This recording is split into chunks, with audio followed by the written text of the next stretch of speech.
पाटील यांनी भाजपाची निवड का केली असावी तेही लक्षात घ्या, कारण पडद्यामागे बरंच काही घडतंय।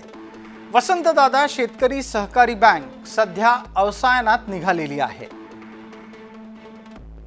मदन पाटील यांनी सुरू केलेली ही बँक कालांतराने डबघाईला आली। या परिस्थितीत तोडगा काढायला हवा ही जयश्री पाटील यांची राजकीय गरज आहे। वसंतदादा शेतकरी सहकारी बँकेकडून कर्ज वाटपामध्ये अनियमितता झाली। मदन पाटील यांच्या निधनाच्या नंतर बँक आणखी अडचणीत आली। तिच्या सुटकेसाठी प्रयत्न सुरू झाले। कर्ज वसुली करण्याचे आदेश सहकार विभागाकडून एव्हाना प्राप्त झाले होते।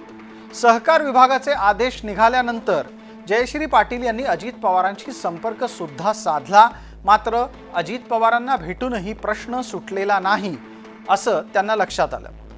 बँकेच्या प्रकरणाचं एकूणच सगळं सावट पाटील घराण्यावर सुद्धा आलं। घराण्यावरचा परिणाम लक्षात घेता कारवाई कायम राहिल्यानं बँकेवर सुद्धा प्रश्नचिन्ह टिकून राहिलं। एक उदाहरण वहिनींचं फार भावलं आहे। ज्यावेळेला मी त्यांच्या बँकेच्या विषयात असं म्हटलं की टप्प्याटप्प्याने आपण एकेकाला मोकळं करू, पहिलं तुम्हाला तिघांना बोलतो, पण नो, सगळ्यांना एकत्र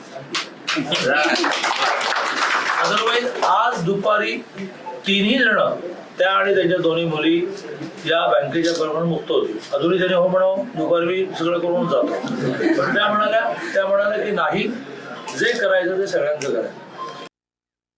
सांगलीच्या हितासाठी जे प्रश्न असतील किंवा आपल्या कार्यकर्त्यांचे असतील त्या सर्वांसाठी मी सगळं काही बोललेली आहे आणि सगळ्यांना न्याय द्यायचं काम आणि कार्यकर्त्यांना सुद्धा सगळ्यांना न्याय द्यायचं काम हे भारतीय जनता पार्टीने चंद्रकांत दादांनी आपल्याला तो शब्द दिलेला आहे। त्यामुळे आपण सर्वांनी त्यांच्यावर विश्वास ठेवून आपण परवा आता त्यांनी सांगितलं आपल्या सगळ्यांना बुधवारी, तर आपण सगळ्यांनी जाऊन तिथे प्रवेश करायचा आहे।